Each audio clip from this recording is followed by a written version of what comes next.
El mensaje de esta noche se titula Luchas y triunfos en la vida de oración de Habacuc. Los profetas de Dios eran hombres semejantes a nosotros.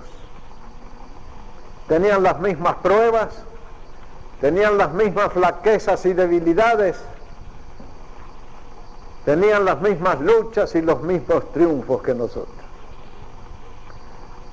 Y aprendieron en la oración a encontrar la fortaleza que necesitaban en medio de tremendos tiempos de contrariedades, de luchas, de amarguras, de derrotas a veces.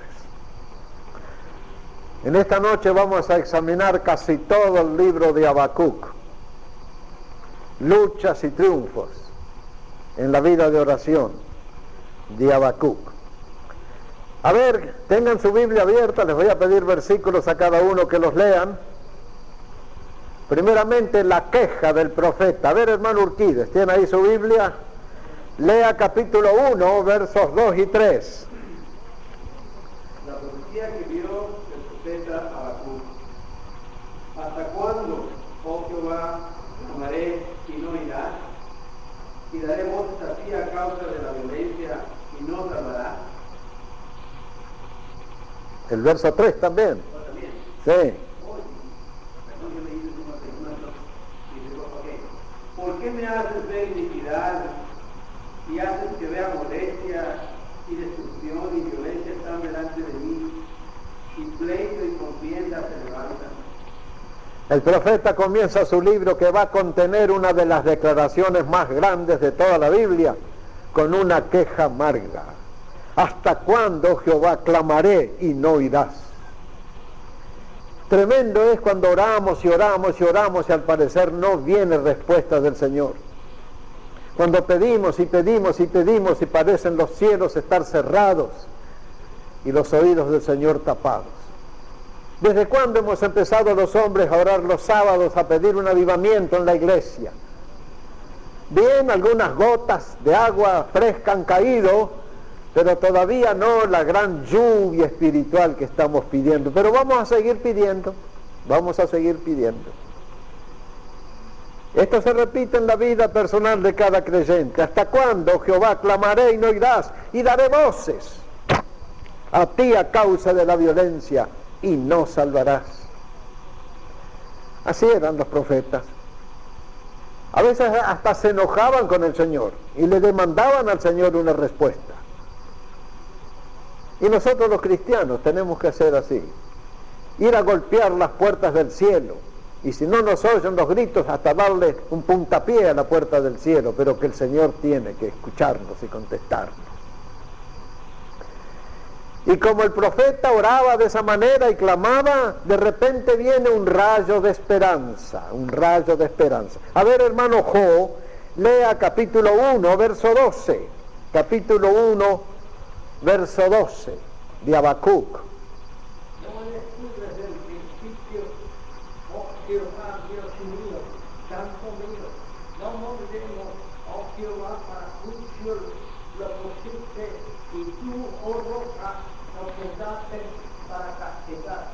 Miren cómo el profeta ya tiene levantado un poco el ánimo, se dirige al Señor y dice, no eres tú desde el principio. Se sobreentiende el eterno, oh Jehová, Dios mío, santo mío, y le llama a Dios la roca. Todos los hombres de fe han encontrado en Dios, en Cristo, la roca firme en que basar su esperanza, en que basar su fe, en que basar su vida espiritual. ¿Qué sería de nosotros los cristianos si Cristo no fuera la roca firme de la salvación? Cualquier viento nos llevaría, cualquier inundación nos ahogaría, cualquier depresión nos mataría, pero como Cristo es la roca firme donde está fundada la vida cristiana, nos levantamos vez tras vez. Pero el profeta aprende la manera de orar. El profeta tiene una carga sobre su corazón, una carga sobre su vida. Lo que el profeta Habacuc está viendo es la invasión de los caldeos, esa invasión de los caldeos que va a destruir la ciudad de Jerusalén, va a destruir el templo y se va a llevar cautivos a todos los judíos. Eso está viendo Habacuc. Él lo presiente, él lo huele en el aire. Él está oliendo en el aire la catástrofe que se avecina sobre su pueblo. Él ve en el horizonte nubes negras que se avecinan de tempestad espantosa. Pero él toma una decisión, él va a hacer algo. A ver, hermano Nuño, lea la vigilia de oración, capítulo 2, verso 1. Capítulo 2, verso 1 de Habacuc. Sobre mi guardia estaré y sobre la fortaleza firmaré el pie y velaré para ver lo que se me dirá y qué he de responder tocante a mi queja. El profeta Habacuc, solito en la ciudad de Jerusalén, decide tener una vigilia de oración. Él va a orar. Sobre mi guarda estaré y sobre la fortaleza, siempre la fortaleza es Dios para él, es Cristo. Afirmaré el pie y velaré para ver lo que se me dirá. Él no se va a dormir en esa noche. Y si tiene que estar despierto 3 noches estará despierto y ayunando para ver lo que Dios le diga en esos tiempos de crisis. El viernes que viene, en la iglesia de mi hija Alicia, van a tener todo el día ayuno y toda la noche vigilia. Tienen una carga sobre su corazón esa iglesia, y cuando esa iglesia tiene una carga de su corazón va enseguida al ayuno y a la vigilia, y oran y oran y oran y ven la solución. Y va a predicar en la noche de vigilia, que va a ser mañana viernes, va a predicar en esa noche un hermano que ha salido de la cárcel. Un hermano que pasó 5 años en la cárcel por un delito bastante feo. Un hombre al cual lo soltaron a los 3 años de estar preso en la cárcel. Y él dijo, no es suficiente, voy a volver a la cárcel porque todavía no he purgado mi delito. Y volvió a la cárcel. Y estuvo 2 años más. En total 5 años en la cárcel. Pero ahora ha salido. Ahora está perdonado completamente por el Señor, está lavado en la sangre del Señor. Y mañana a la noche tengo ganas de ir a escucharlo, si no tuviera tanto trabajo iría. Va a predicar en su iglesia. La iglesia que le hizo renunciar a todos sus cargos en la iglesia por el delito que había cometido y porque se encontraba en la cárcel. Pero ahora este hermano ha sido restaurado por el Señor, levantado de nuevo, llenado otra vez del Espíritu del Señor y mañana va a predicar en la iglesia. Yo felicito a esa iglesia porque le tiende una mano al hermano caído y lo levanta y lo pone otra vez a predicar. Porque la Biblia dice que si 7 veces cayere el justo, otras tantas veces se levantará. Así que este hermano va a predicar mañana. Alisa me dijo que ella va a estar, desde hoy ya está en oración, en oración y ayuno, hasta mañana a las 12 de la noche que terminarán la vigilia. Así hizo Habacuc, se puso en vigilia, a orar. Voy a esperar a ver lo que se me va a decir. ¿Y qué le dijo Dios después de esa vigilia? Dios le dio uno de los versículos más grandes de toda la Biblia, un versículo tan espiritual, tan fecundo, que obró en la regeneración y reformación del apóstol Pablo, y luego el mismo versículo inició la gran reforma religiosa del siglo XVI. A ver, ¿quién lee? A ver, Reina, tienes así tu Biblia abierta, lee capítulo 2, verso 4. Capítulo 2, verso 4. Y así que aquel cuya alma no es recta, se enorgullece, mas el justo por su fe vivirá. Miren, Habacuc se puso en vigilia y se puso en oración. Y Dios le reveló esta inmensa verdad transformadora. El justo vivirá por la fe. No por obras, no por sacrificios, no por penitencias, no por virtudes, por la fe. Por la fe en el Señor Jesucristo, por la fe en Dios Todopoderoso. Este versículo impresionó tanto al apóstol Pablo que lo repite 3 veces, en la carta a los romanos, en la carta a los gálatas y en la carta a los hebreos. Y le sirvió a Pablo para fundamentar su maravillosa doctrina de la justificación por la fe. Y siglos más tarde, este mismo versículo sirvió para tocar el corazón de Martín Lutero, el gran reformador alemán del siglo XVI. Y Martín Lutero, que era un monje católico romano que andaba buscando la salvación, que estaba desesperado por sus pecados, que no encontraba paz de ninguna manera, que hacía penitencias, que hacía ayunos, que hacía flagelaciones, que había hecho una peregrinación a Roma para ver al Papa tratando de encontrar paz para su alma, y no encontraba Martín Lutero, monje católico, ninguna paz, por ninguna razón, por ninguna forma. Leyendo la Biblia y leyendo este versículo de Habacuc, el justo vivirá por la fe, Martín Lutero fue iluminado y encontró la paz, encontró el perdón de sus pecados, encontró la solución maravillosa a su vida. Y Martín Lutero empezó la reforma religiosa. Y las iglesias bautistas, a la cual todos pertenecemos, son un resultado de la reforma religiosa de Martín Lutero, que empezó cuando Martín Lutero descubrió la tremenda verdad que Dios le reveló al profeta Habacuc, cuando Habacuc se puso en vigilia y en oración. Cuando la iglesia se pone en vigilia y oración, Dios le habla a la iglesia y le revela alguna cosa grande. Así pasó con Habacuc. Qué verdad maravillosa, qué revelación potente, gloriosa, cuando Dios le dijo: el justo vivirá por la fe. Transformó la vida de Habacuc, transformó luego la vida del apóstol Pablo, transformó luego la vida de Martín Lutero, y a través de estos hombres ha transformado la vida de millones y millones de personas a lo largo de todos los siglos, que han encontrado en la fe en Jesucristo la salvación de sus almas. Y todo porque un solo hombre allá en Jerusalén se puso a orar y a pedir: voy a ver qué me va a decir el Señor. ¿Vale la pena la vigilia? ¿Vale la pena la oración? Claro que sí. Él también tiene una visión de la era del Evangelio. A ver, hermana María Nuño, lea capítulo 2, verso 14.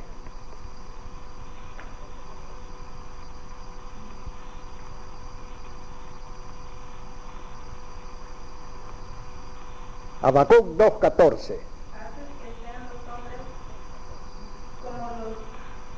como los peces del mar, como los reptiles que no tienen siendo... No, a ver. Habacuc 2:14.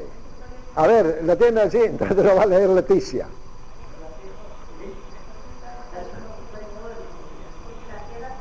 Ese.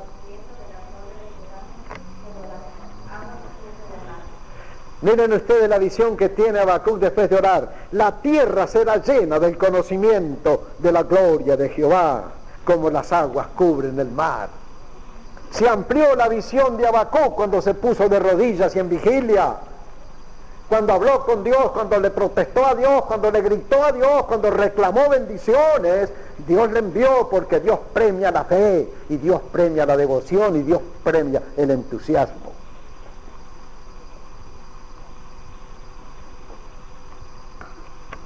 La tierra será llena del conocimiento de la gloria de Jehová, como las aguas cubren el mar.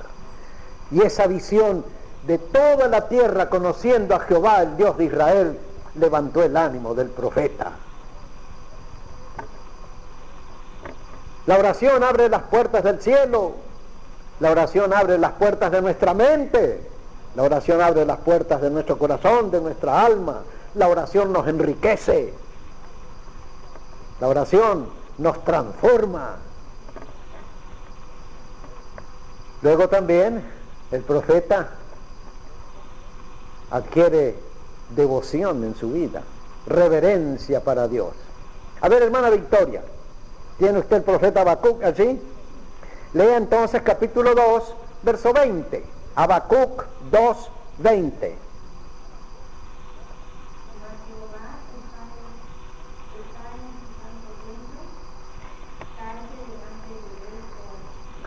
Miren ustedes, en una época de debilidad espiritual, en una época de apostasía para el pueblo de Judá, en una época de derrotas, en una época de desaliento, el profeta Habacuc se da cuenta que Dios está en su santo templo. Calle delante de él toda la tierra. Cuando yo era un joven recién convertido, tenía unos 4 meses de convertido, en la iglesia metodista donde pertenecía, me pidieron que hiciera un texto, que dibujara un texto, porque yo dibujaba en aquellos entonces bastante bien, que yo dibujara un texto bíblico para poner en la sociedad de jóvenes. Y escogí este versículo: Jehová está en su santo templo, calle delante de él toda la tierra. Esto es el sentido devocional de la vida, hermanos, un sentido de reverencia ante el Dios Todopoderoso. La desgracia de este mundo y la desgracia también de la iglesia es que han perdido la reverencia, han perdido el temor de Dios, han perdido el sentido verdadero de la adoración a Dios. Y entonces, ¿qué adoran? A Satanás el diablo y a todos los inventos de Satanás el diablo. Pero Habacuc, después de aquella vigilia que tuvo solito en Jerusalén, se dio cuenta de que Dios está en el mundo y dice: Jehová está en su santo templo, calle delante de él toda la tierra. Un sentido de reverencia, de temor de Dios, que nos hace falta en nuestra iglesia, en nuestra vida, en nuestra familia, en la sociedad, en todo el mundo. Sentido de la presencia del Dios Santo y Todopoderoso. Después de todas estas luchas de oración, de todas estas experiencias, el profeta Habacuc hace una larga oración. Pongan sus ojos en el capítulo 3. A ver, hermano Nuño, lea Habacuc 3, versos 1 y 2. Oración del profeta Habacuc sobre Sionar. Oh Jehová, he oído tu palabra y temí. Oh Jehová, aviva tu obra en medio de los tiempos, hazla conocer, en la ira acuérdate de la misericordia. No vale la pena recoger esta oración de Habacuc, de este pedido: oh Señor, aviva tu obra en medio de los tiempos, hazla conocer. Nosotros los cristianos tenemos que pedirle al Señor que manifieste su poder en este mundo. ¿No se dan cuenta ustedes de cómo se está corrompiendo el mundo? ¿No han leído la última cosa terrible que ha aparecido en este país? Que es la transmisión de erotismo y pornografía a través de las computadoras. Ya la revista Time, que es una de las revistas más serias de este país, ha publicado un artículo diciendo del terrible peligro que hay entre los niños, de que solamente con poner un dedito en un botón aparezca en la pantalla una figura obscena. Y no hay manera de parar eso. Por la famosa libertad de palabra que hay en este país, no se puede impedir que individuos sin escrúpulos por hacer dinero estén usando pornografía para meterla en los hogares, en los ojos de los niños. Cuando los padres no están, cuando los padres duermen, se levantan los chicos y solamente con encender la computadora y apretar cierto señal, ya tienen allí en la pantallita figuras asquerosas. No tenemos que pedir nosotros: Señor, aviva tu obra, aviva tu iglesia, avívanos a nosotros. Tenía razón Habacuc en aquellos lejanos tiempos, 6 siglos antes de Cristo, de pedir al Señor: aviva tu obra, Señor, aviva tu obra. Tenemos que seguir orando por un avivamiento, orando y orando y orando. Y el último gran secreto de la vida de oración que descubre Habacuc está también en el capítulo 3, los versículos 17 al 19. ¿Qué les parece si todos los que tenemos Biblias leemos al unísono Habacuc 3, 17 al 19? Y díganme ustedes si no es un tremendo conocimiento del valor de la oración que descubrió el profeta Habacuc. Habacuc 3, versos 17, 18 y 19. Vamos a leerlos al unísono. Aunque la higuera no florezca, ni en las vides haya frutos, aunque falte el producto del olivo, y los labrados no den mantenimiento, y las ovejas sean quitadas de la majada, y no haya vacas en los corrales, con todo yo me alegraré en Jehová, y me gozaré en el Dios de mi salvación. Jehová el Señor es mi fortaleza, el cual hace mis pies como de ciervas, y en mis alturas me hace andar. ¡Qué visión gloriosa! El profeta dice, aunque se acabe todo, no haya vides, no haya olivos, no haya trigo, no haya pan, no haya vacas, no haya ovejas, aunque se acabe todo, yo me alegraré en Jehová. Aunque todo se pierda, no perderé a mi Señor. Y eso es válido para hoy, y eso es válido para estos tiempos. Puede acabarse todo, hermanos, pero nos agarraremos del Señor para seguir alabándolo. Este último versículo, Jehová el Señor es mi fortaleza, el cual hace mis pies como de ciervas y en mis alturas me hace andar, está escrito en el escudo de armas de la familia Bruchés, una familia que viene de Suiza y que está extendida en Suiza, Francia, Argentina y Canadá, los Bruchés. Acá también en los Estados Unidos hay brucheses. Tienen un escudo de armas, los brucheses, en plata y azul. Tiene montañas azules, tiene pinos azules y dos ciervos andando por entre los pinos. Y el texto, Jehová el Señor es mi fortaleza, el cual hace mis pies como de ciervas y en mis alturas me hace andar. Un lema para toda una vida.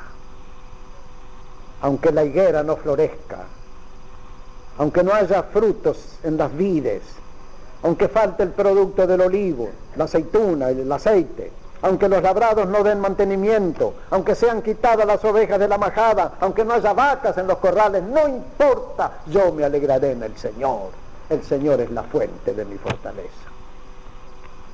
Vale la pena la vida de oración de Habacuc. Toda la victoria que él tuvo, que le permitió escribir luego este libro, la ganó cuando pasó una vigilia solitaria en Jerusalén. Voy a velar, dijo él, a ver qué es lo que me va a decir el Señor.